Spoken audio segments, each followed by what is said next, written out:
Okay, so I'm going to talk about a little bit about what dung beetles do. Maybe all you guys know, but I just didn't know what the level of knowledge is. That'll be very quick, and a very, very quick session on the beetle benefits. But I really want to go into what we're trying to do with this spring gap, fill this spring gap with dung beetles, and the objectives of using on-farm nurseries, which obviously some of you got some experience with, but I believe this is the way of the future. And I just want to give you the perspective and what I think we can achieve with the nurseries. Then James is going to go on with nursery construction and installation, feeding, releasing beetles in the nursery, management and harvesting. Then we'll have a bit of discussion about species recommendations for the project, questions, and then if we can establish what communication we're going to have in the future in terms of more webinars or phone hooks up or whatever. So that's what we're going to cover. So this is pretty basic stuff, but I'm sure most of you know, what do dung beetles do? Obviously, what we see above the ground is the soil casts and then the holes where the beetles have been making the tunnels. Under the ground, we have the lump of dung in which an egg is laid and hatches and larva grows and then eventually pupates, and then in the fecal shell, the full adult develops and eventually comes out. Now, that may not be news to most of you, but just in case someone didn't know, that's what we're looking at. And this is the key thing, the amount of dung that we put in the ground. Can you all see that cursor when it's moving around? Yeah. Cool, Yeah. okay. Very, very briefly, things that motivate me and have for years, with Bernard Dobe's pasture experiments, 30% pasture dry matter increase over 9 years. And it's all referenced with MLA and in Bernard's book. It's fantastic data and it's really a no-brainer, and we could go into that a lot more, but this is a real sort of key marketing point.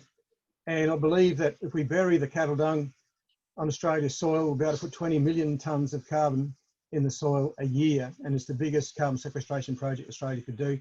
And with that is millions of tonnes of NPK in the dung, and we know farmers now that are saving $20,000 to $30,000 a year in fertiliser bills. So this is what we're aiming to do. Now, with the spring active beetles, if I'm looking here, this is seasonal activity of dung beetles certainly for South Australia, but not necessarily Southern Australia, because I noticed from some of your site assessments that you've got Aegulis and you've got Spinager and Alexis, species like that, which we don't have in South Australia. But pretty much everyone's still got this spring gap, September, October, November, which is the main thing we're focusing on with this project. And that spring gap is, we're looking at filling that with Vacca and Bubalis and Hispanus.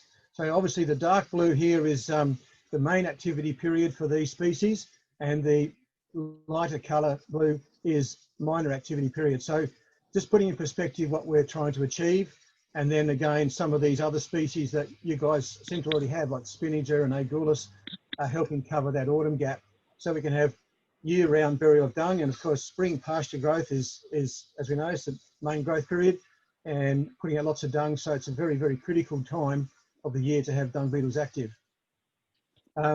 So the species we're looking at, Bubalis, Vacca and Hispanus, and so obviously some have seen Vacca, quite a small beetle, probably 8 or 9 millimetres long, 10 millimetres probably max. Bubalis about twice its size, and Hispanus is probably about twice the size of Bubalis. Very impressive beetle. But I wanted to just take note about these maps as well, and this is from CSIRO's publication of the potential distribution in Australia of each species, and red being more ideal, going down to green being least ideal. And you can see where you guys are, that it's looking really good for Bubalis, more or less in the red-yellow area. You can see that it's very good with Vacca, but it's very interesting to notice that they're looking at Vacca going into northern New South Wales, southern Queensland potential. Whether or not it will, I don't know. And what they're really saying there is that it actually has got potential in areas with summer rainfall. And that's a really important point because That's a really important point because summer rainfall, we believe, has a impact on the survival of the F1 generation that come out in January, February. And it's one of the reasons why I believe that our success in the higher rainfall areas with VACA have been better than the lower rainfall areas, where we feel as though Bubalis is doing better in some lower rainfall areas. And we talk about that a bit more, but if these maps are right, they're telling us something already about the potential distribution in terms of rainfall. Hispanus, we only have one known establishment of Hispanus in Williams in Western Australia, and as far as we know, we've got probably the only or the most of the Hispanus east of the West Australian border. We know they're not in South Australia because when we got permission to bring them in South Australia, the quarantine asked us for a sample for their collection because they didn't have any. And so we've got another huge potential here with Hispanus. This is really a watch this space with Hispanus because we, in our breeding nurseries here, we've had successes and failures, and we're coming up with some new methodology for Hispanus. It's been very, very slow to get numbers to increase, and we're very excited about some new methods we're using for that. So we haven't got Hispanus to distribute at this point in time. So that's the nature of the beasts we're dealing with, and a little bit about where they may be suitable. The other thing I'll say about this is, while this climate matching or the Climax model that CSIRO used is good in terms of general terms, it's what I was using back in 2002, 2003, putting out bison and spinnaker in South Australia, and I found it was far, far too general. And I find that in any one region, like it might be suitable for our Adelaide Hills and Fleurieu Peninsula, but there's so many variations on site type in that region. And we found that these guidelines are far too broad. And as you know, you can go from hills that are exposed and for us shallow soils, and then you can go loamy slopes and damp gullies, and and really, you know, as you know, the trees tell you a lot about the site type. We describe our sites as in the site assessment, apple box site or red gun site or so on, and we've taken a very strong line of working out where these species do best, and noting which the dung beetle species, and noting which the dominant tree species for that site. And so we're doing a lot of our regional site matching according to tree species, as well as soil type and rainfall. And rainfall, the key thing about that is rainfall distribution through the year. As I mentioned, with VACA, needs a little bit of summer rain. So that's good. So we're getting to more precise site recommendations. And as I said, we think about in terms of tree species on the site. Now, a little bit about the life cycles, because it's very important to understand the life cycles so that we know how to manage the beetles. Some of you might already know this, but it's probably worth repeating. With Bubalis, they're emerging here. Our place is Strathalbyn, South Australia. They emerge here in August. They're starting to really get going now. This year they were actually later, not August, August. This year they were later because it was been so cold and damp here. And it's very important to notice that all the sites, the timing will vary. This is just very broad, and this is mostly based upon our property. But you know, last year they came out on I think the 8th of August. This year they did come out, but they really slowed down. Then they started really coming out in the last week or so. So they emerge and they breed, and then we find at our place they work the soil till late December, early January. They start to really slow down, and then we know that the beetles then are in diapause or holding or hibernation, if you like, in the soil till they emerge the following early spring and start the process all over again. This stage here at diapause, when they stop, the broods in the soil will be at a whole lot of different stages of larva development, pupae, probably even full adult stage, but they still hold over in the soil until they emerge the following spring. And with Eubalis, it's important to notice with your nurseries, some of the beetles will emerge the next spring, some will actually stay in the soil and emerge the following spring. So in any nursery, after you've had it there for 12 months, don't abandon it, because we would say 5%, maybe even more, actually have a 2-year diapause. So that's a bit on Eubalis. Now, with Vacca, it's very similar in terms of when it comes out and when it's breeding, but the next generation, instead of them coming out in spring, they actually come out, basically, for me, it's been Christmas Day most years. Sorry about that, guys. But the bulk of them in January, February, they come out, and we're sort of feeding them till early March. So this is the F1 generation, the new generation, as a result of the spring breeding. So they come out and feed for a few weeks. Then they, as mature adults that are fed, go into the soil again for diapause, and they emerge the following spring and start the process over again. So the timing is very similar in terms of when they emerge and their breeding period. But the key thing is Vacca has this emergence here for a few weeks, which we have to manage and feed that. And that's what Simon's been talking about for your project, getting some Vacca in that period of January, February, and putting those in field tents ready for emergence the following spring. So that's on their life cycles. Now, I want to give a bit of history, and the point of the history is to emphasize where we're going now and what we are doing now. You may have heard that 53 dung beetle species have been introduced into Australia over the 70s, 80s, early 90s, and only 23 species are established in the field, and that's all published work by Penny Edwards. So that's a monumental failure. That's 30 species, a million or two per species to bring them into Australia. That we've had them in for 20 or 30 years ago. We could have had these species, and they haven't been established. So we have to ask some very serious questions. Why have these species failed to establish, and what can we do different to get better establishment? Of those 30 species that failed, some didn't get out of the lab. That's given that there's some problems with quarantine and breeding in captivity and all that, but the bulk of them were. And so why didn't they establish? Now, I've been thinking about this for 19 or 20 years, and I believe the reasons that they didn't establish was often small numbers of beetles released in large paddocks. And we've got examples here in South Australia where, you know, a couple hundred beetles, 200, 300 beetles were put in 20-hectare paddock, and that was called a release. And the density of beetles per hectare was far too low. They didn't find each other, mating didn't occur, and reproduction didn't occur.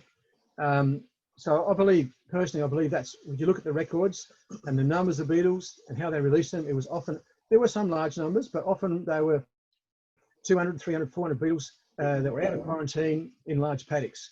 And it just, I believe that was part of the reason. And I believe there's poor habitat matching.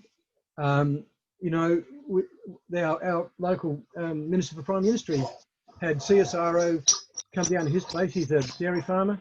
One summer, drove down the peninsula looking for a place with green grass. Said, can we put beetles on your place? And he looked up from his cows and said, yeah. So they put him out in the paddock and walked away. Didn't know even what species they are. Didn't know whether it was the right habitat for that species, and certainly didn't give, number 3, any management information on how to manage them. I worked with the Fluoro Beef Group for years, and I was at a workshop with them recently, and I said, in the past, when you've received beetles, has anyone ever told you at what stage of their life cycle the beetles are at and whether they'll be breeding or whatever? And they all said, shook their heads and said no. We basically haven't given sufficient management information. So to address this, it's what we've been looking at. If we've got small numbers in large paddocks, then we need to rear large numbers and release them in small paddocks. And that was our work for years. And now we're going to actually not just small paddocks, but releasing them in nurseries. So breeding large numbers was really what our mass rearing facility was about. This current breeding season, we hope to be producing about 120,000 beetles. So we're looking at next year having lots of beetles available. I know this year I'm only giving out small numbers, and the reason is I've given out too many beetles in the past or sold them, and I need to keep the numbers here for breeding stock so that I can get to large numbers quicker. So large numbers released into small paddocks or on-farm nurseries. And so this is about our release strategy. For habitat matching, we need to do site suitability work. And that's why we're asking all the questions about your site. And we'll talk about that a bit more later on. Some of them I'm concerned they're going to be too much shade. We notice shade is actually dropping the temperatures and slowing their breeding rate. All the things we've in the site assessment form, that's what we've been working on, all this site suitability guidelines for each species, and then provide management information, which is what today is on about. So we're trying to address these problems of the past. So if you look at release methods, if we say 300 to 1,000 beetles put in a large paddock, if you've got the experience or if you've read in the literature, 7 to 10 years before we can harvest from that paddock to actually spread elsewhere. 7 to 10 years, and not nearly as good for breeding as in a small nursery where you can keep them all there together in contact with each other, and you can manage them reliably and get better breeding. So we've gone in our thinking from large paddocks to large numbers in a hectare or half a hectare even, grazing strips, but we've gone even further to 1.2 square metre nurseries. And so that's really the strategy or the change. We've looked into release methodology. And I'll show you later on that the impact of doing nurseries versus this is huge. And one of them is the time, the 7 to 10 years. And you'll see this is a much, much quicker way of getting large numbers of beetles everywhere. The other thing that we looked about to address the failures of the past was site suitability. This is a picture of one of the nursery kits which we'll be sending out on the 16th of September. And this is an example of one project we've done where we've put these nurseries on 34 sites on the Fleurieu Peninsula. We've actually got some east of the lakes, and we've got some down in the southeast of South Australia as well. And these sites were specifically selected according to dominant vegetation and rainfall and soil type, shade, not the proximity of nearby tree roots that are going to suck the moisture out of the soil. So we've specifically done site selection criteria to test the range of sites that are suitable or not suitable for these species. So we've done this with Vaca and Bubala, and this is one of the benefits of doing the nursery system, is that as well as producing the beetles for the future, you're actually working out on which sites it does best. And for your region, if you do this nursery system and it's all coordinated, you all collect the data, at the end of it, you're going to have a whole lot of information that you can say, oh, you know, on the apple box tree or the red, or all the different sites, you're going to have information on where it does and doesn't work best on the sites. So two things. One, this is a way of producing large numbers of beetles quickly, but this small nursery concept is also a way of assessing your site suitability. Now, some data on this trial, and again, I've sent this around to some of you.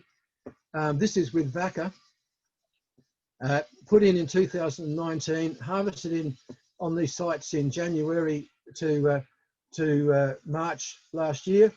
And this is on the right, the increase. This is the range of increase that we got. So 15.3 means 15.3-fold increase over the beetles we put in. So on that site there, we put 100 beetles in and we got 1,530 back. So that's a double tick. That's absolutely fantastic. And there's a whole range, and 12 and 11 and 9.5, even 7.97. They're not bad. Like, even if you can get that sort of range, it's still going to be good. The site might not be quite as good for the Vaca, but it's still good. You know, you've got to draw the line when you're going to not do it. You know, 4.9, maybe it's not worth it. Maybe it is, but definitely not worth it if you only get, you know, 140 beetles back from your 100. And in one site, we actually got less back than what we put in. And that site was irrigated site, and we're thinking was too much water, and that's why I'm querying the sites that have got irrigation. and doesn't mean we can't do it. We just need to look at the total water balance, the water budget for those sites. It could have been a very sandy soil. We found Vaca does not like very deep, gutless, light sands. And so, you know, there's factors why it's not good. So this is actually really good data, and we've been able to look at the range of sites conditions and the range of performances. The other thing that's really interesting to notice, and this site here with the orange ellipse around it, it was 2 or 3 weeks later than everyone else. And that's also what we need to be thinking about. Beetles might be coming up now, and the neighbour says, or, you know, down the road 50 kilometres, they're not coming up. It's going to sort out its own timing in your area. And that's one of the things that you're going to learn about when you work with these nurseries. You're going to learn about the timing for your area.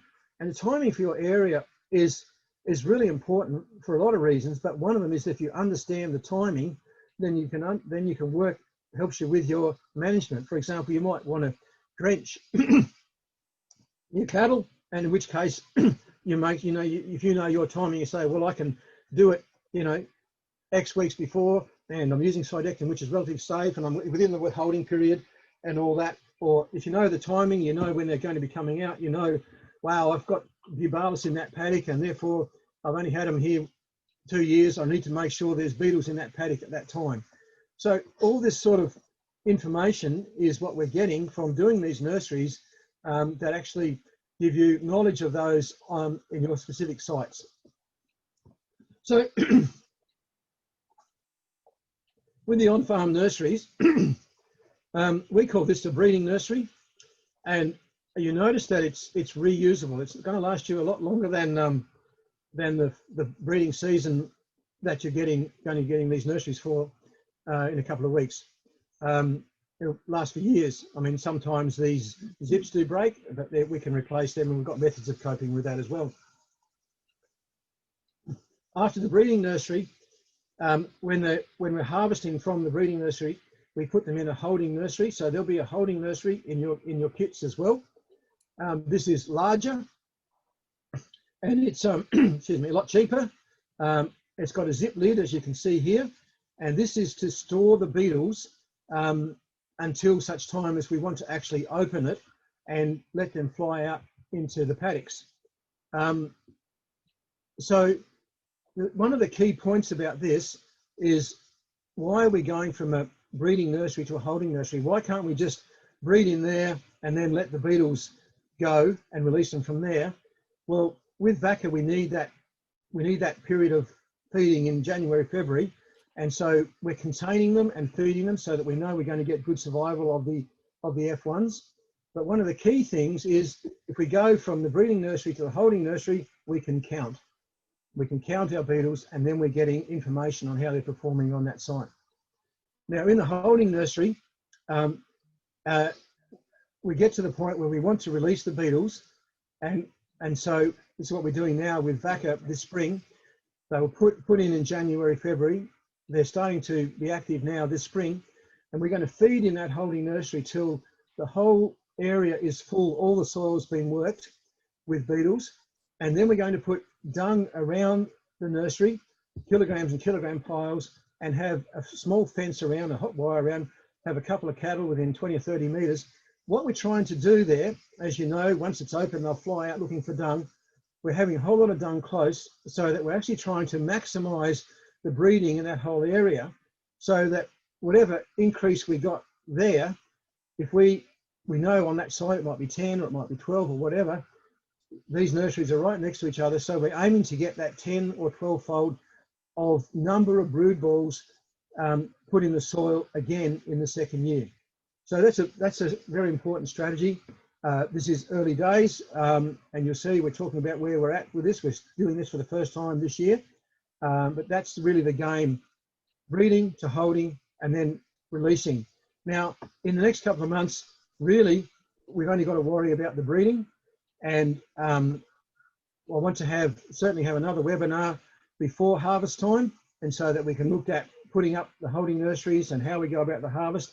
And then we want to keep in touch for strategies for the releasing as well. So the package we're offering is an ongoing information support to take us through these 18 months, 2 years to maximise production. So that's really what we're on about with the nurseries, and James will talk about those nurseries and the management of them in more detail. So you saw on that chart we had from 0.7-fold increase to 15.3. Let's say, for argument's sake, we got a 10-fold increase, which is pretty good. Start with 100 beetles. That means you're going to put 1,000 beetles in your holding nursery. And if you're feeding around that holding nursery, and if you could get maximum brood balls in that in and around that holding nursery before the beetles fly away, you potentially got 10,000 beetles, or 10,000 broods anyway.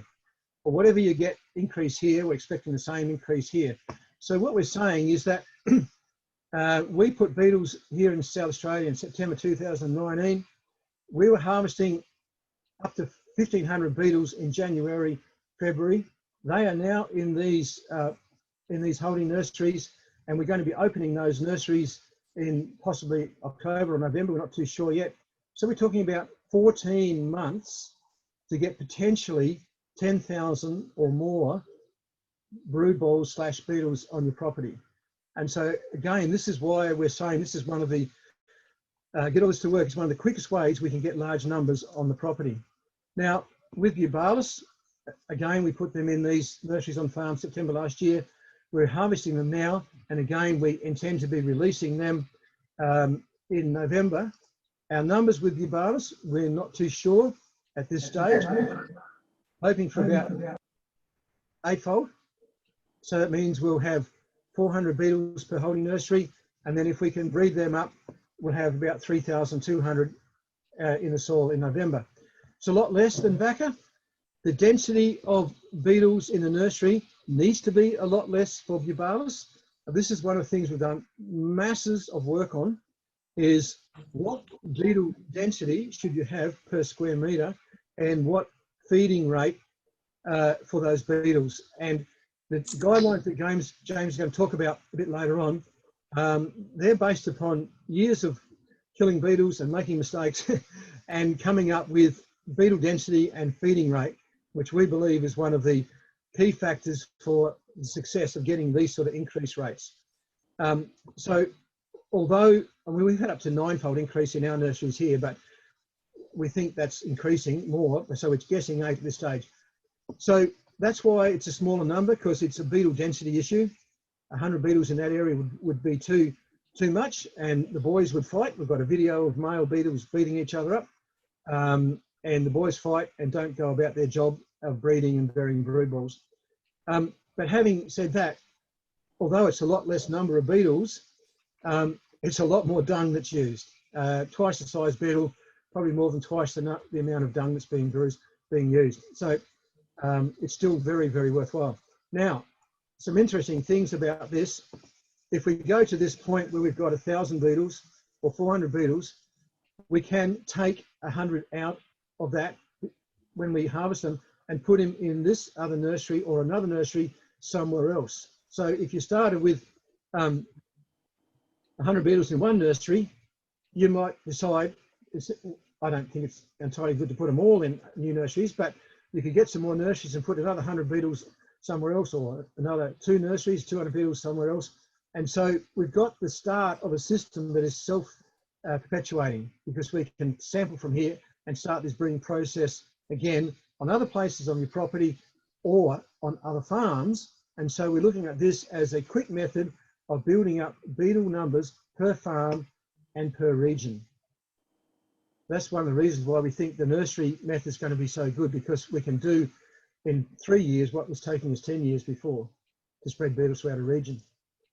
Important to notice here, as we talked about before, Eubalis comes out in September, January and February for Vaca, and so we're putting the beetles in these holding nurseries at different times. So on-farm nurseries, low risk. Instead of putting out 600, 800, 1,000 beetles in 10 or 20 hectare paddock, not knowing whether that year is going to be a flood or a drought or whatever, we've got the beetles in a contained area which we can manage the risks according to protocols that certainly have been proven here in South Australia, and we hope will be proven over there in Victoria as well. We've got the opportunity for quick results. you know, 2 or 3 years to get lots of beetles rather than 7 to 10 years and hope there's lots. Doing the nurseries is giving a lot of on-site knowledge about the beetle's life cycle, which is going to help with future management, and it's giving us a key thing, information about site suitability as to the performance on that site. We've got a self-perpetuating system that can spread to farms and the region. And when you look at all that, it's a low-cost, once-off investment that can really, really spread. If we can replicate over there what we've had success with here in South Australia, then it's a low-cost investment to really get lots of sites established. Now, the commitment is the cons: fencing, feeding and harvesting, and James will talk about that in his talk, and you'll see that it's certainly not onerous, and all the farmers we've been involved with, you know, I don't mind half an hour a week to feed the beetles, that's fine. It's really not a big thing. So we're trying to offer a really cost-effective method of having a big impact with beetles in Australia. I just want to go back here too with some history, because history tells us a lot about what we should do now. In 2002, 2003, we released Bubis bison on the Fleurieu Peninsula in South Australia. And then in 2007, we did a survey, and you won't be able to read the numbers, but these are the sites that we put them on, and the little purple triangle is where we put them on, but we didn't find any beetles in 2007. So 4 or 5 years after release, a lot of those sites, we didn't find any. Some of them we found between 2 and 6, a couple we found 24 beetles. So after 4 or 5 years, with the old establishment method of putting, in this case, 1,000 beetles in an open paddock, it took a long time to build up. Then 2015, James did a survey of pretty much all the back roads of Fleurieu Peninsula and Lower North, and the yellow dots, yellow triangles rather, where he found Bubis bison established. So what we're looking at here is that you only have to establish beetles on a small percentage of farms in a region that ends up becoming a regional benefit. Obviously, you want them on your own farm first, but they're going to spread to the neighbouring farms. Now, this is a really, really important strategy. So if we wanted to put Vacca or Bubalis over the farms in your region, we only need to get it on, 10% of the farms at the most, and that it'll eventually spread. So that's another exciting thing about this, that, we only have to establish a small number of farms to get a regional benefit. But this regional benefit took really 12 to 13 years. But I believe that with the nursery system and self-perpetuating system, I'm hoping that we can have something that gives us a regional benefit in 3 to 5 years. If we can do that, it's a massive impact for the farmers and for the environment, getting that 30% extra dry matter and putting all that carbon and nutrients into the soil.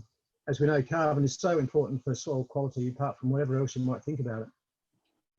So what we're looking at in terms of the dung beetle nurseries is that we're looking at, through the nursery breeding in our facility, we now have been able to work out how to produce large numbers. We're now working out how to release them on farms. We're working on site suitability information, and what you're doing with your project and your nurseries there is going to give you so much information on site suitability in your region.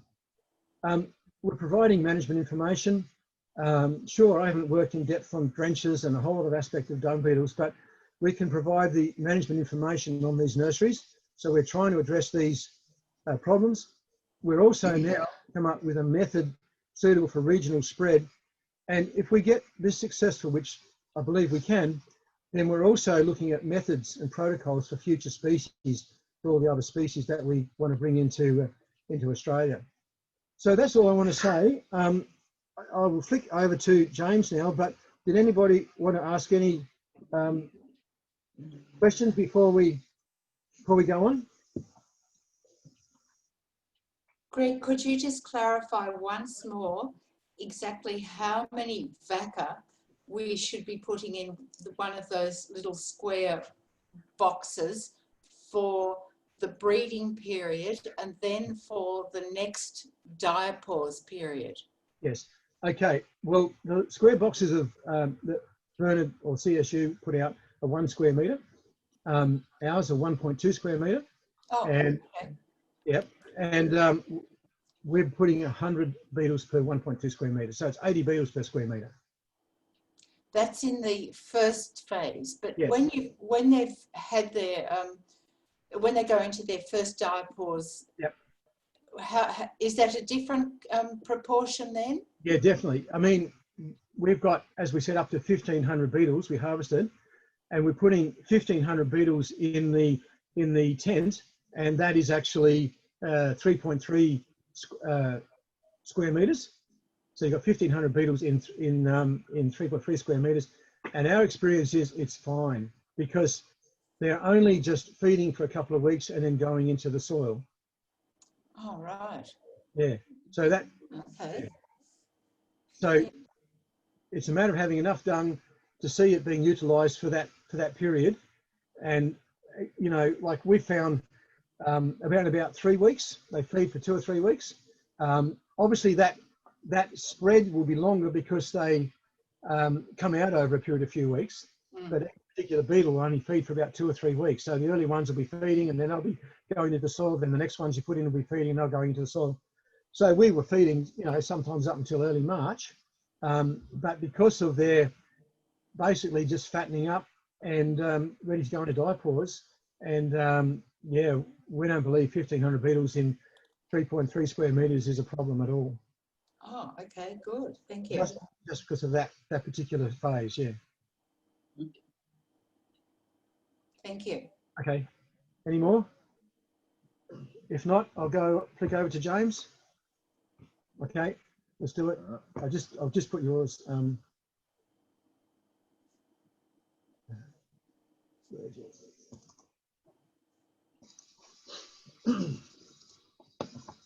right. Okay. Okay, everyone. So this is what we call the SZ field nursery. It's the one that everyone will be getting to start off with. As you can see there, it is set up in a paddock that we have in Adelaide Hills. First off, the dimensions: 1 metre by 1.2 and 400 mil high. It's a wide shade cloth lid that has a zip for easy access. Has a polypipe centre pole. The main idea of that is just to stop water pooling in the middle of the shade cloth and stretching it. And so far, what we found out is that they are ideal for vaca and buvalis breeding. The setup, the whole kit you get, will have a detailed instructions. You can see right here. That's the front cover of it, and this will come in the pack, and it'll be pretty self-explanatory to put together. Once you've put your nursery together, you need to find a location. So ideally, we'd like a location central to stock rotations, so that when the beetles are eventually released, they're going to go straight to an area that has dung, maximise breeding. Like Greg was saying before, away from tree drip lines to stop moisture loss during summer. He also said about the shade from the north, shelter from the south, the elements. Also have to be fenced off because the stock can interfere. They don't usually do, but we've had a couple that they've nibbled away at. And obviously away from any flood zones or steep or rocky ground. So we're basically trying to find a location that the beetles are going to really breed and succeed and thrive in. Okay, once you've set up your nursery and your location's established, you want to start by collecting some fresh dung. Now, you collect it in just a normal bucket, put some very small holes that no other beetles can get in the hole, so around 2 mil, around that sort of size, put about 10 holes in the lid. That way it vents the gases and the lid won't pop off when you fill it up with dung and leave it stored. When you collect your dung, it's obviously as fresh as possible, and then store it for a couple of days before using it. This just helps kill or, kill any not bacteria, any contaminant beetle species that might get in the bucket. So it's always good when we're doing this, because we're putting in a nursery, we don't want any contaminant species of dung beetles, otherwise they're going to breed in there and thrive in there, and it's going to slow our results. So once you've got your fresh dung, you want to get a container that's 1.5 kilograms or 1.5 litres. So either a plastic measuring jug or a saucepan, something that's uniform, something that you use every time, and that is obviously 1.5 kilos or litres. Once you got that, then you want to place 5 scoops of dung evenly inside the nursery throughout the whole thing, and that's the setup. Then your beetles will arrive in a container with a product called peat core, which is very good at holding moisture and keeping a nice environment for the beetles to survive while traveling. With this, it's doesn't matter because it's a sterile product. Doesn't matter. You can just put it inside your nurseries. So we find you just put your hand in, feel around, take an even amount out, and place it directly next to the dung scoops. Never on top of your dung pads, because depending on when you do it, if you get a hot day, they could sometimes just sit on the top and they'd be playing dead, and the heat coming out, it can slow them down and potentially kill them. But you put them next to the dung pad and they'll just go straight into the ground and sort themselves out from when they're ready to come up and feed. So you repeat this process evenly over the 5 dung scoops, and that's your beetle set up with your dung scoops in there. And then you've got, once you've released them, that's your 5 scoops. That's your starting amount. And the next time you want to feed is around 5 to 7 days later. But as the breeding takes hold, this might pick up, and you might want to check it every 3 to 4 days to say when it comes going. But as a rule, 5 to 7 days has usually been pretty fine so far. The amount of scoops of dung that you place in there each time is dependent on the amount of dung that's been consumed. So 5 to 7 days later, you have a look in there and you can see not many have been worked, but there might be 2 or 3 that are totally gone, and you definitely put 2 to 3 scoops back in and directly next to the ones that have been consumed. You might look in there and you say, oh, not much has happened here, and you might peel up one and see a couple of holes under there, but not much. But if it is that 5 to 7 days, you should always put some fresh dung in there. There should always be fresh dung in there every week. It doesn't have to be a lot, because you don't want to fill it up with dung that you're not using. So just put in at least 1 to 2 scoops every week if there's not much used. But the general rule is no less than 1 or 2 and no more than 5. During the hotter months, during the summer when it really heats up, the dung will dry out and form crusts, and the beetles won't be able to consume it as quick as it heats up and dries out. So we just need to remove those crusts so that we don't take up the space inside the nursery that is good space to put the dung. So you will probably go over the whole area twice during the breeding period. It might be a bit more. It's not quite 100% known. It depends on their breeding rate and how much they consume. But yeah, you definitely have to remove some of the old crusts from that during the summer. Yeah, as long as there's always fresh dung in there during the active period, that's the main thing. So, and as Greg said, Bubalis will be active from August through January, and Vaca from September to March. Okay, management. This is mainly important during the diapause months. So obviously keep stock away. You need to keep the vegetation low inside, or mainly just before active periods start. So keep all the vegetation low so it doesn't lift the container up or affect it in some way. Like we said before, remove all the dry crusts. Check for any movement. So sometimes they might lift up the enclosures, and then you might have to refill some gaps with some soil, pack it in a bit tight. And this maintenance should be done outside the activity time. So if you are doing a bit of work inside there, try to do it for Bubalis, do it in the morning or midday, because they come out at dusk to dawn. And with the Vaca, they come out from late morning to late afternoon, so do any works early morning or late afternoon. Yep, as Greg was saying, the timeline, we touched on that with the beetles and everything. But a timeline for what you should look at doing now is September. You should always collect and store fresh dung in the sealed bucket. You obviously need to construct your nursery, find the location, place the 5 scoops inside it, release the beetles evenly over the 5 scoops, and then September to March, for Vaca, you're feeding them every 5 to 7 days. And September to January, you feed the Bubalis every 5 to 7 days.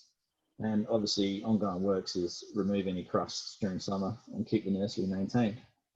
Then when we come to December, the vaca harvesting starts, and then August the following year, the Bubalis harvesting starts. So when we come to trapping and harvesting, it's not something that we're going to talk about now. That'll be in a future webinar or a future seminar of some sort. So when you get your kit, don't throw away your plastic tray. It's needed for the harvesting, and obviously the next tent's included in it. So detailed instructions, all of this will come later. Thanks.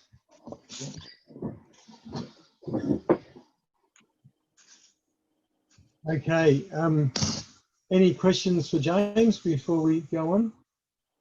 Quick question. I had one person asked me, when you release the vaca, for example, in the summer, or they emerge in a paddock situation, would they find issue with, because there's summer beetles out, like Spinninger would be out, would they find issue competing with them potentially?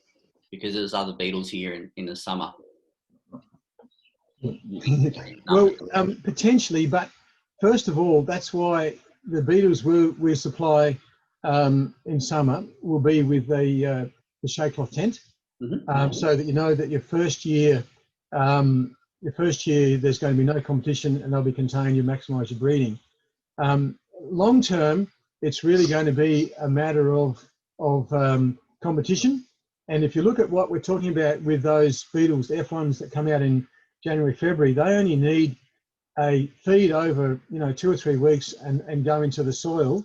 Yeah. And yes, there might be other beetles around, but it's not their major feeding period. They just need a little bit of dung to go into the soil. Did you want to add anything to that, James? Yeah, that was basically it. They just, in the summer period, vaca just want to fatten themselves up. They're not looking to bury the dung as such. So they don't need much dung. So competition isn't a huge factor. The competition part would be in early spring, but because there's this gap in the season, there's not that too much competition in that sense. So the vaca should do really, really well. So where other beetles are wrapping up, the vaca will be starting to breed. Good. Should be fine. All good. Well, that's the theory. We've got to prove it. Yeah. No, look, it was just a question that was asked. Yeah. Any more questions? Be quiet. You're quiet. Does it make sense? He's in shock. Does it make sense? It's helpful. Good. Well, I might just go on to share screen again.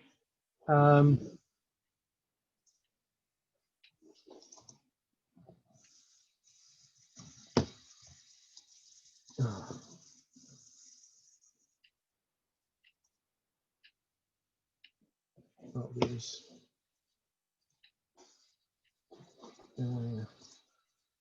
okay, these are a summary of some of the project sites that I've received the site assessment forms for. Yep. And I sent this back to Simon, or was it last night or the night before or something? And based upon what we know here in South Australia, I'm suggesting for those property owners on the left, I'm suggesting the species that I think would be suitable for those sites.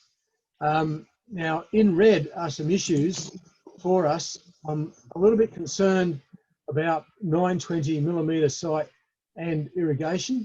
And with those landholders, I'd like to get more information on how much water they're putting on and when, so we can get a total water budget, and especially that water budget at times of the year. We in South Australia are thinking, it's not 100% confirmed, we're thinking that the highest rainfall for Bubalis is around about 800 or 900 millimetres. Now, we could be wrong, but also one of the problems in South Australia is our 800 or 900 millimetre rainfall country is shallow, stony soil on the top of ridges and some very, very deep white sands, which vaca don't do well on. So I'm optimistic to look at, extending the range of rainfalls, which is obviously what you've got in your area, higher rainfalls with with much better soils, I'd say, by the look of what information people have been sending me. You agree? So again, this is all I can do is go on our experience here, but I think we should be pushing the boundaries of rainfall for both species in your area. And again, this is one of the exciting things about this project, is that you're going to learn about what is good in your area. So, and if you have assumptions that you're putting a species here because of this rainfall, this soil, this indicator species, this degree of exposure, we've got assumptions or criteria by which we're assessing the site. We need that up front so that we can describe the performance of the beetle according to those criteria. So we just need a little bit more information, particularly on rainfall, and irrigation in particular, and the spread of that. And also, I think from the sites that we looked at, so issues that I've identified, irrigation, which I've just mentioned, root zones of trees, which James has mentioned as well, and some of the sites seem to be a little bit close to the trees, and the roots of the trees can dry up the nursery. It's a major effect. This is one of the things we've discovered here at our property. Nurseries that are near the trees have a very different performance of nurseries that are not near the trees. Managing the water balance is a really big part of managing a nursery. It's not going to be an issue once you're out in the paddock, because they'll do well in the areas that they do well in, and it might be a bit wet or a bit dry in some areas, and they may not do so well there. But they'll have enough areas to do well. And it's also important to notice that not all of the property has to be ideal conditions for breeding. I went to France to look at the natural habitat of Vaca and Ambubalis, and one of the things that was very, very clear to me in France was dung beetles do not select a soil type. They don't fly to dung because it's on a certain soil. They fly to dung because it's dung. And I found over there beetles would fly to dung and start eating that dung, and it was stony, gravelly, whatever. They might only get a few centimetres into the soil, but it was still dung, and they still work that dung. But it's the sites that are good for breeding conditions where they will they'll breed up. So again, not every part of the property has to be good for breeding. It just needs to have dung on it, and the beetles will fly to that. That's our experience.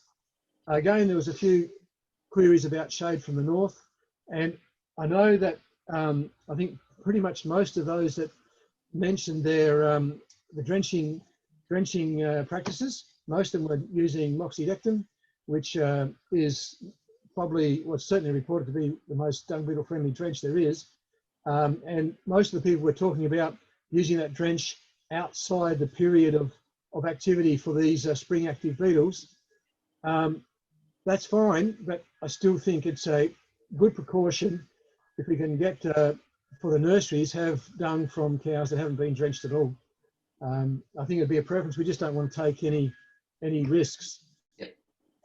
In terms of future communications, part of our package is information sharing. So we can do that by phone.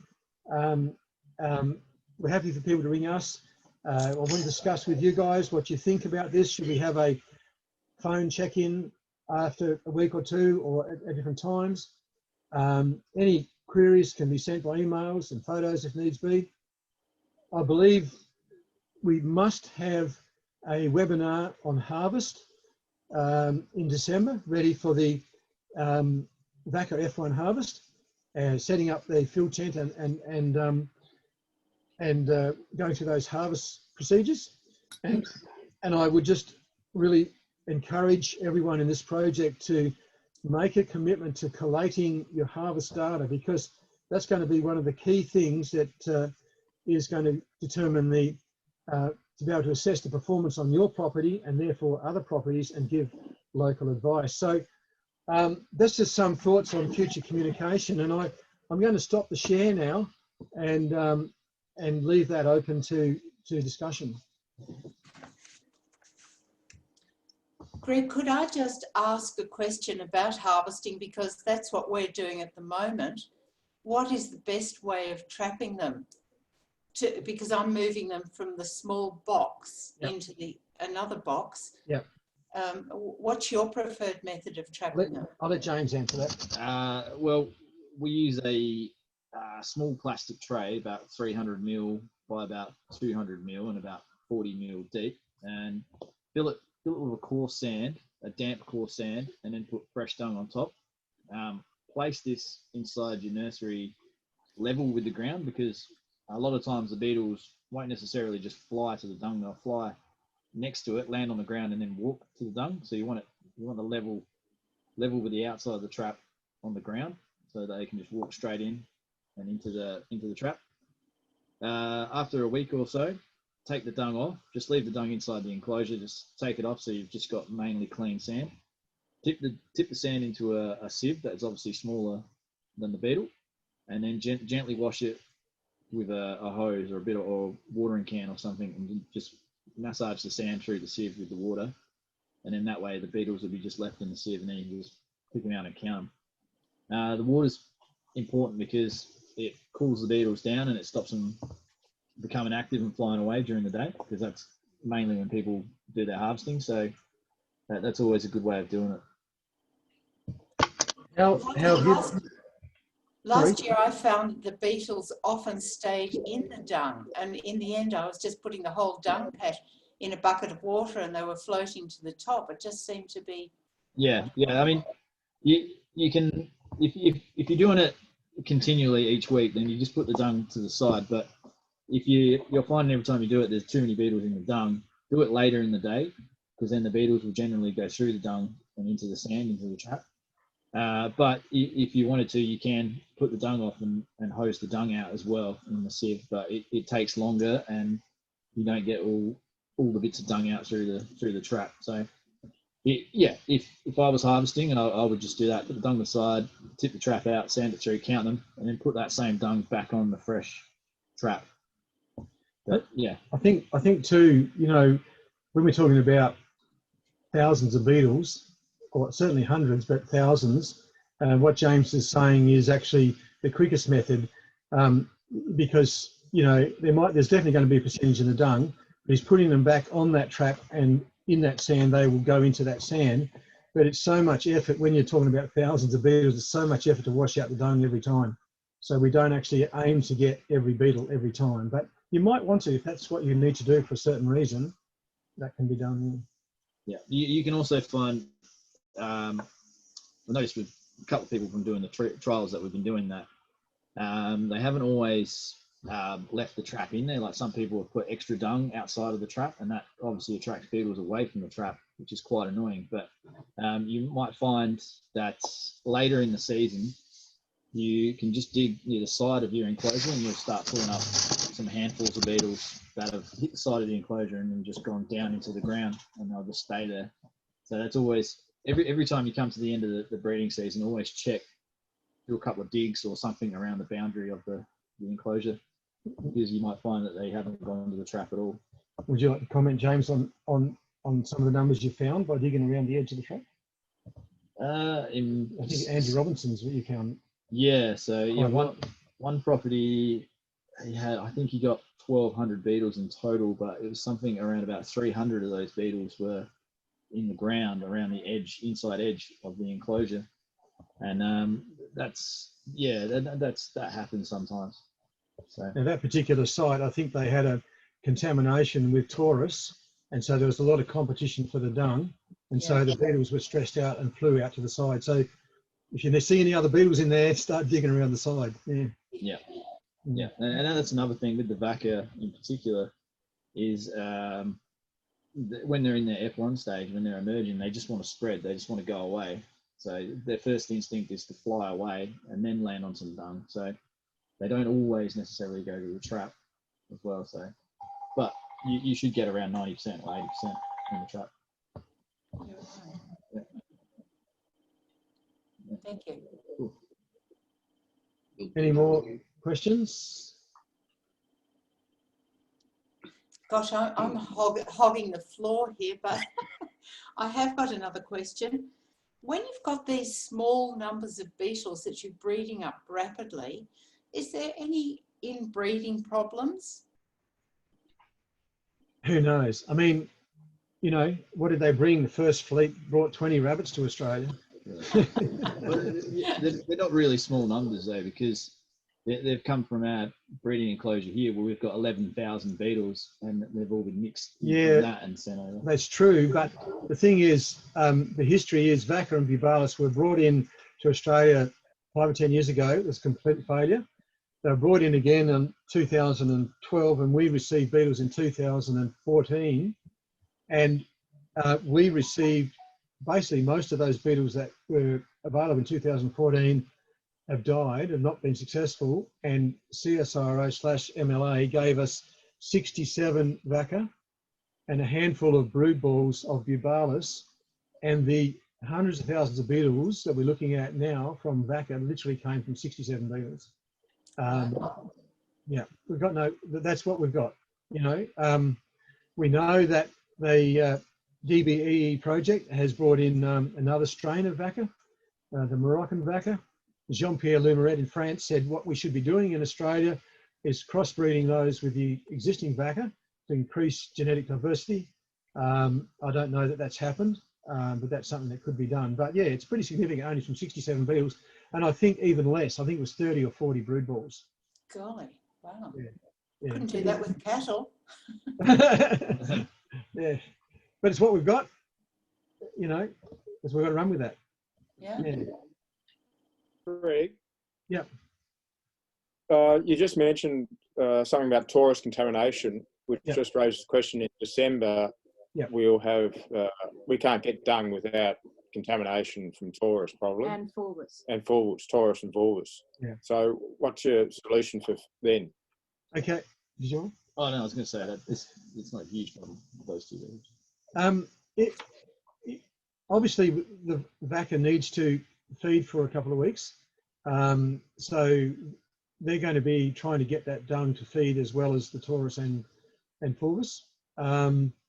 Certainly in the first year, if it's in an enclosed nursery, it's not going to be a problem. James I think you're going to say, James, you don't think it's much of a problem. You think they'll get enough dung? Yeah. At that stage. No. It's just getting that dung into the nursery. We won't be able to get, you know, unless we're sitting under it now. Yeah. Talk about the bucket storage. Yeah. Okay. Well, yeah, you collect it as fresh as possible in your bucket, and then you leave that bucket stored in a cool place for 2 to 3 days, or even 4 days can be fine, as long as it's fairly cool and shaded. And then in that time frame, any beetles that are in the bucket, generally most of them, a large percentage of them will actually die. So then you can use that dung inside your enclosure. We've done that. We called it a drowning trial.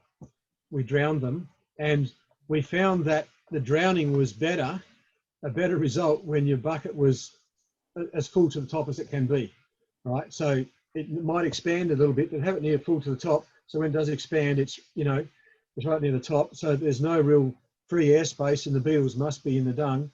And yeah, they will die. We've found that. Yeah. Or at least put it that way. We've done that with a few species. We haven't drowned all species, but that's the methodology that seems to work. Yeah.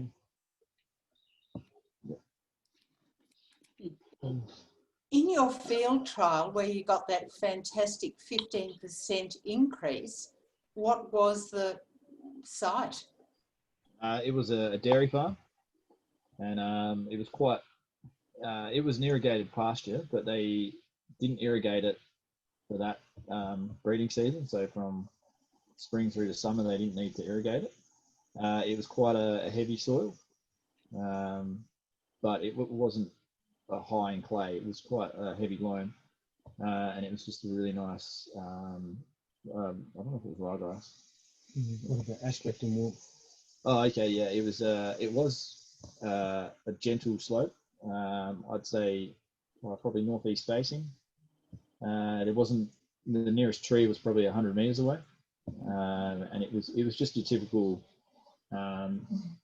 really nice pasture paddock for dairy cows. I noticed the site assessments, I think they were all flat or north facing. I wouldn't be happy about putting a beetle nursery on a south facing slope. The warmth is actually a critical factor. Yeah. On that 15% fold. We're up to nearly 19-fold in our nurseries at our place. So we considered 15-fold a pretty good result compared to what we're getting in production facilities. On each of the sites, though, for releases or where they're going to put him in tent, little homes, enclosures, the landholders were happy to move, get the site to suit. Yeah, I saw that. Yeah, So that didn't matter. Ivory shade, yeah, soil type. All of them were pretty well loamy, other than one. One was heavy clay. Correct. So I think we can adjust all of them. Yeah. The heavy clay might not be a big problem as well, because we've got one site this year for Bubalis that's on real heavy clay. And obviously it's only early because we're harvesting the Bubalis now, but results from that so far are really promising. So heavy clay for Bubalis might be a really good site. Okay. Can I ask a question?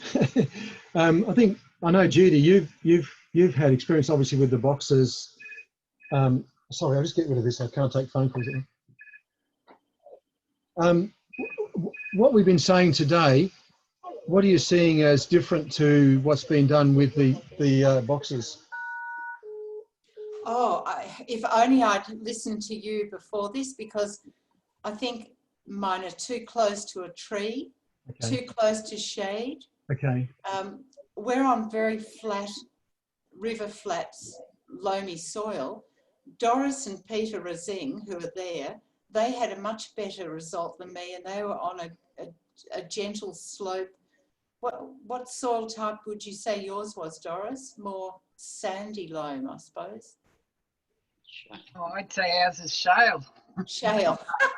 Shale. Partly shale. Partly shale, clay, red clay.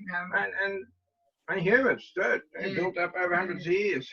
But that site and tent that we had those beetles come from had all crosses against it, according to you guys. So it's in the middle of an arboretum of oaks and conifers. Just True, yeah. not a lot of sun. But it was a very But it was hot year. It was a hot year, and we watered them through the summer. So A bit of water. perhaps we rescue them by that means. But Give them a bit of water. and now I'm hearing you say, well, maybe some more beetles are emerging from that tent this year, so we can't actually move it just yet. But it was very interesting, and yeah, I want to go out and get some boxes now. I've just bought back a bucket of dung. We're going well. Judith, what was the feeding regime with your current nurseries?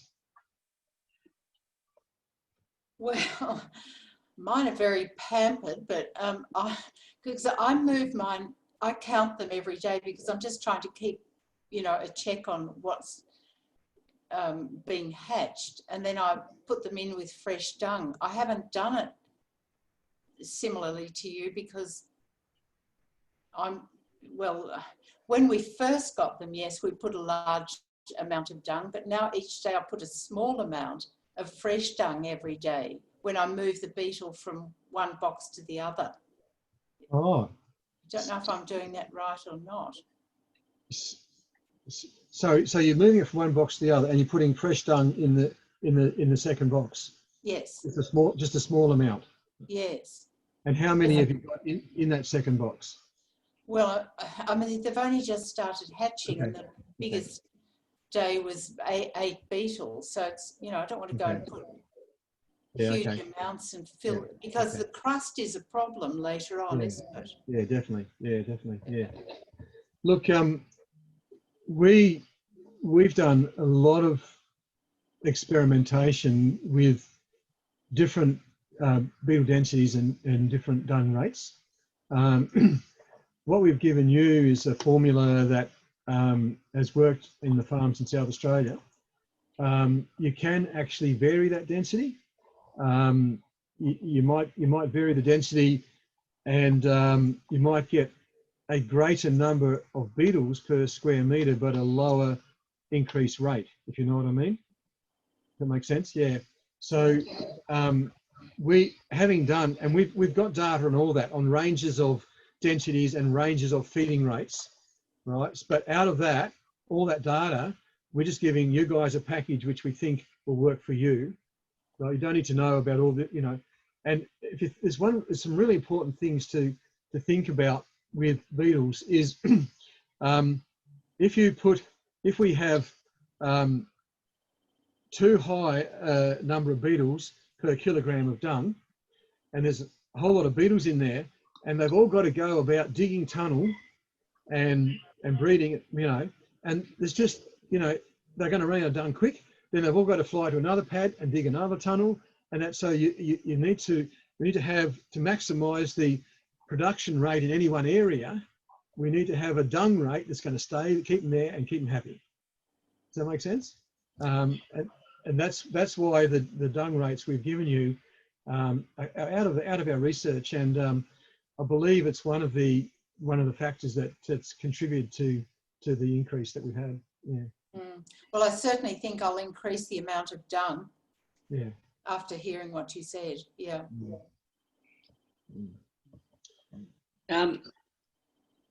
Greg, you had questions about irrigation. I don't know if it's appropriate time, but Yeah, a couple of these people here would be asking about their site.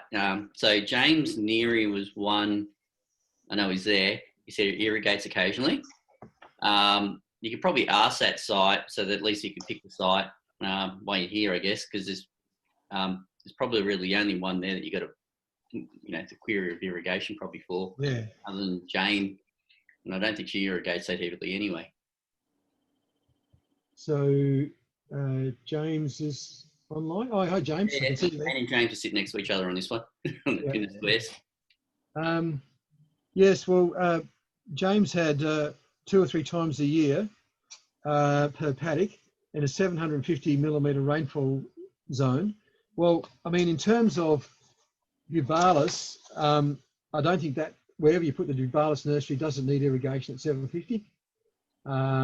We're comfortable with that. But if we wanted to look at long-term site suitability for Bubalis, it needs to be under how you're going to manage those paddocks in the future, and therefore it would be good to have it under what you're going to do out in the paddock. Otherwise, you're going to get a false result. If you're going to get a result with no irrigation, and you're going to irrigate in the paddock, then it might not be so good. So what I would like to know is the 2 or 3 irrigations per year is when and how much water each time, because then we look at the overall water budget and we can say, well, 750 millimetres of rainfall, and we're adding on, you know, 150 mils through 3 irrigations or whatever it might be.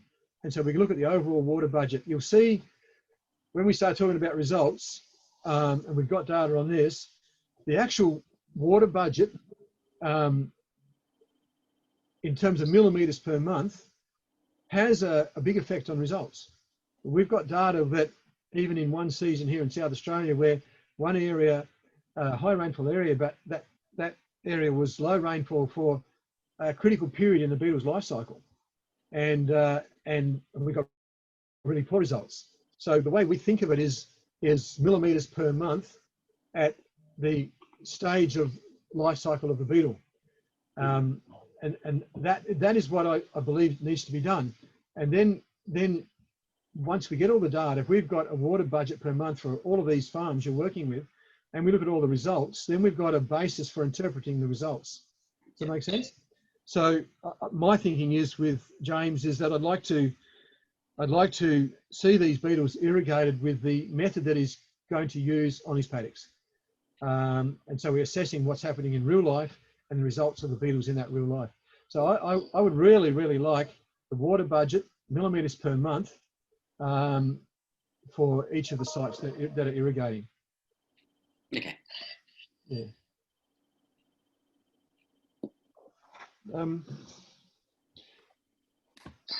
I guess, go on, somebody else say? No? Look, I need to say, while we can't give 100% guarantee, we're giving you our best information. So, you know, we're not liable if it fails. I mean, in the sense of, you know, so it could be something that someone's not doing or whatever, but that's just a minor point. The other thing I wanted to say was, we've got a tech note, we call them tech notes. I don't know if I've sent you this one, Simon, on handling beetles once you've received them. Did I send you that one? I don't think I did. No. Okay, well, I'll send that out. I'll send that out today. That's really important too, because people get their beetles and they get them in the core peat that James is talking about. Mm-hmm. And they say, oh, right, I got my beetles and I got my nursery today. Do I have to build the nursery and put the beetles in the nursery today? Or how long can I store them? Or should I feed them? And what sort of conditions? Oh, that was basically, and it says temperature in your vehicle and you can't have it above certain temperatures and whatever. Yeah. I got that. I've read it all, yeah. Okay, yeah. And then we've got guidelines on there, feeding them, and if you need to hold them a bit longer, to put them in a bigger container and how to feed them there. So I'll email you our latest version of that anyway. Yeah. And if you can email that out, particularly to the people that are getting colonies. Yeah. So I'll email that. What did people think of communication from here, from here on? I think it's a must for a webinar in December, before the harvest period. Pick a date. Pardon? Just pick a date. Pick a date. Date and time. I can't. My calendar's not opening. Waste this.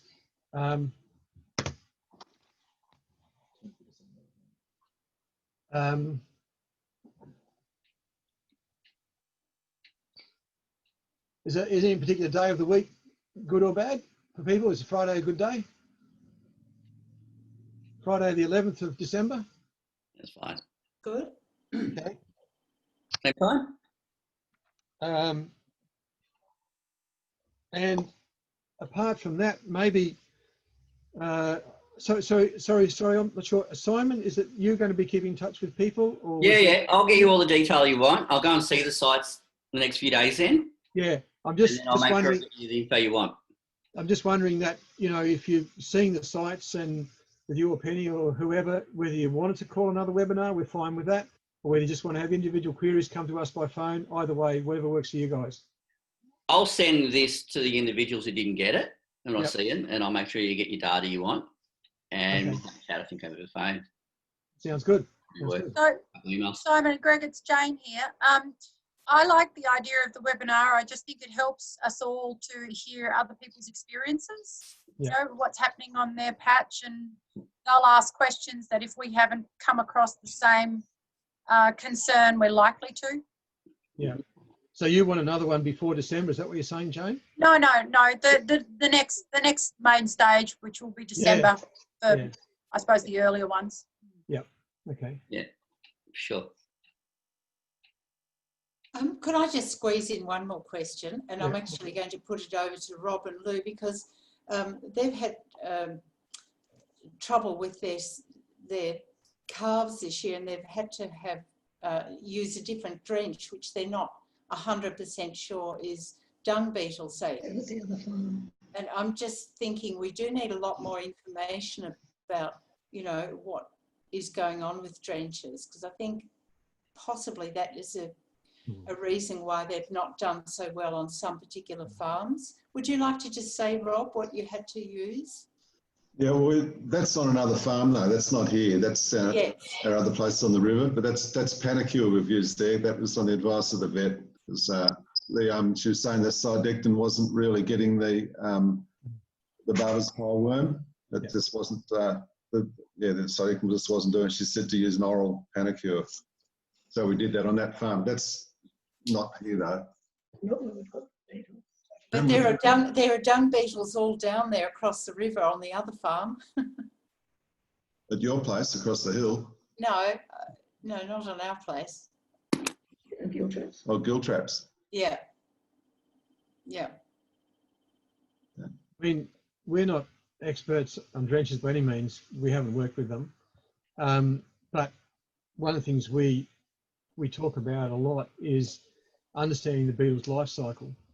And so that that when you're using the drench and whatever information you can get on the withholding period for drenches in terms of being dung beetle friendly, that we can minimise impact on dung beetles. We understand what you're saying, Rob, with Cydectin, with some of the pests. So we hear that around the traps.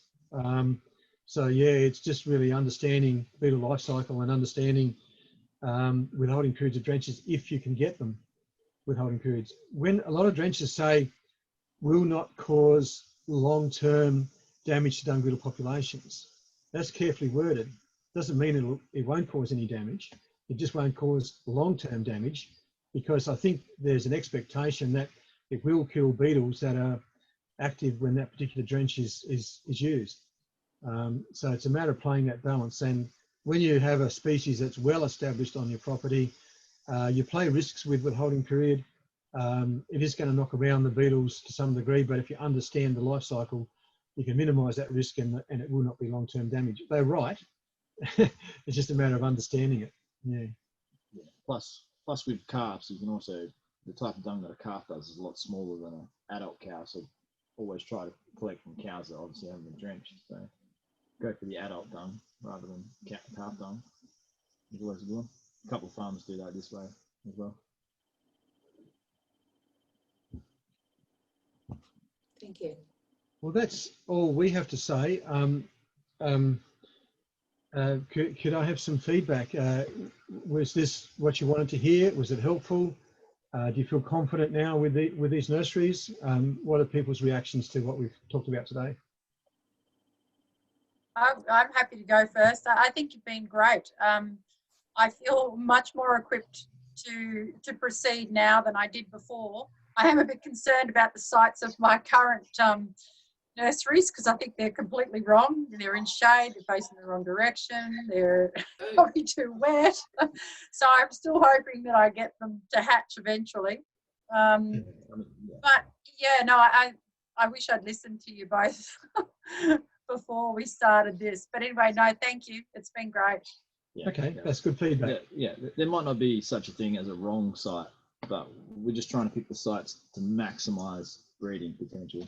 Mm-hmm. So yeah, there might not be such a thing as a wrong site as such. I thoroughly agree with Jane's comments. It's been fabulous. Just wish we'd had it earlier. Thank you very much. Thank you for that. Thank you for the feedback. Yeah, me too, and thank you. Yeah, thanks very much. Thanks for the tip on catching them as well. Just it's another methodology we haven't used. Yeah. As we talk, there's all the little tips that come up. It's reality. Well, Simon, over to you. No, I reckon that will do. We'll collect them, and then I think on the day after I collect the beetles from you, I'll see you at the holder, and hopefully they'll go out, and maybe people have already listened to and waited for 3 days prior. Okay. Now, thank you. Is there any? Another question. Sorry. Question. Yeah. We're just confused about shade from north.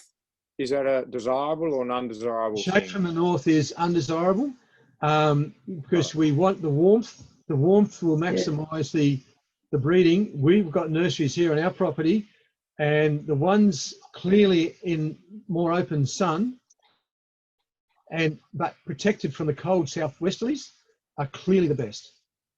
It's for example, if you look at the literature, it says, for example, Onthophagus vacca breeds best at 25 degrees C. Well, that's a big ask. You try and get 25 degrees C, 20 centimetres down in your soil. It's a big ask. It breeds. We believe it'll breed at 15.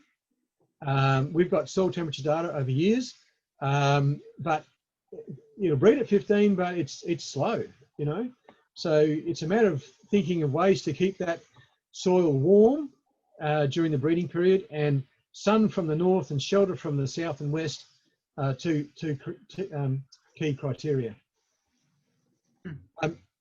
So what do I do in terms of getting the irrigation data? Just contact each person individually, you think, Simon? Is that? I'll get it. I'll talk to them in the next few days. Yeah. And then I'll just get it back to you. So Greg, it's Jane again. I'm one of the irrigators, and I know Julian's property as well. Look, it's not going to be an issue for the simple fact that we are only irrigating very small sections of our farm. Oh, okay. We're running multiple herds. So Yeah, so at any one stage, this on our property, and Julian will be the same, there'll be a large group of cattle that are not actually anywhere near the irrigation. That's great. That's great. I mean, And the only other one you had was James's that was going to irrigate, and he's standing there. I missed that. Someone else was talking. James Sorry. Neary is the only other one who irrigated. So, Simon, just mute whoever is on the phone. Thank you.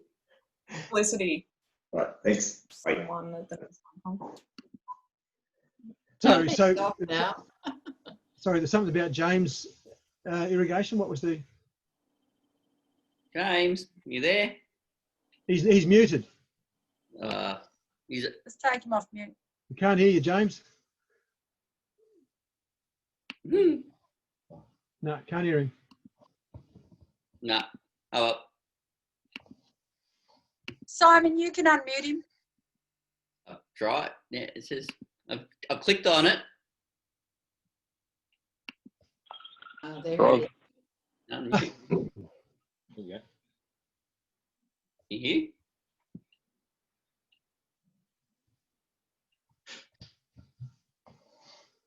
No, can't hear him. Perhaps if I can leave that for you to follow up, Yeah, Simon, certainly. with that.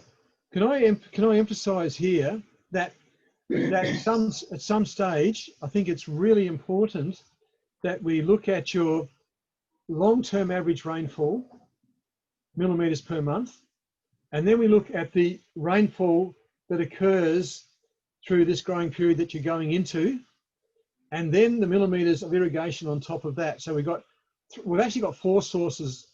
We've got the rainfall, the three sources, the rainfall, the irrigation, and in our thinking and in our sums, we actually also take into account the amount of moisture you're putting on with the dung, because dung's 80% moisture.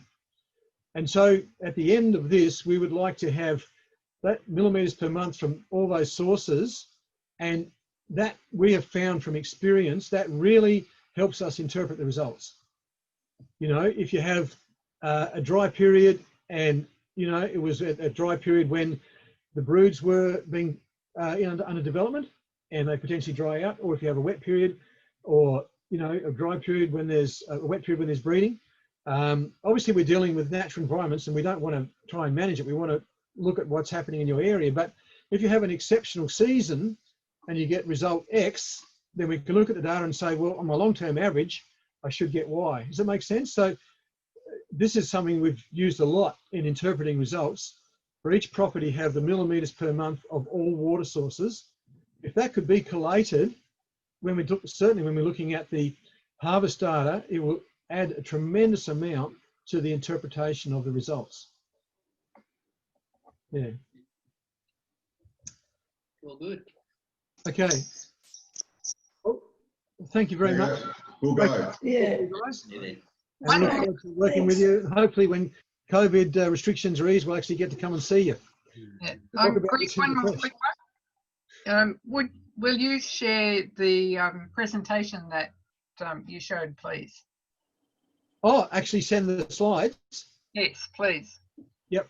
That'd be fantastic. Just my husband Pete, who has to do most of the work on this, could only be here for the last little bit. So. Oh, okay. Yeah. All right. So, you. now because there's a lot of photos, we won't be able to share it as a PowerPoint presentation. We'll just have to share it as a PDF. Perfect. Yeah. That'd be great. Yeah. Yeah. Thank you very much. Okay. Cheers. Thank you. Thank you very much. Bye. See you. Bye. They can hang it.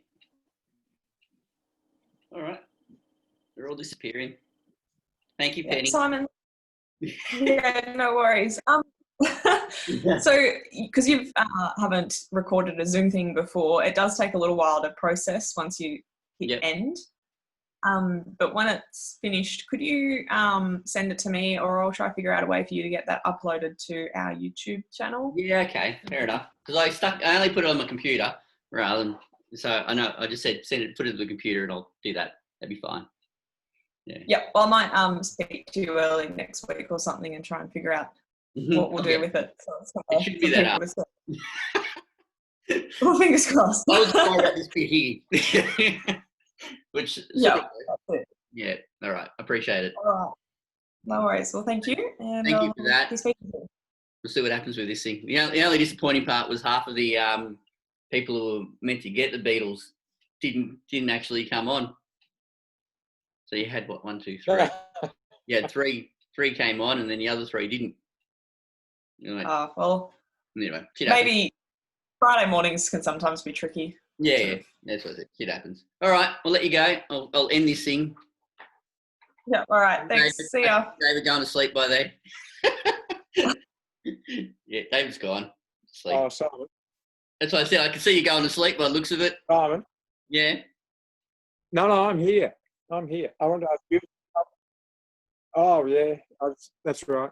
I was just thinking maybe could you get Judy Cardwell's contact details to me, and we might talk to her about managing VACA.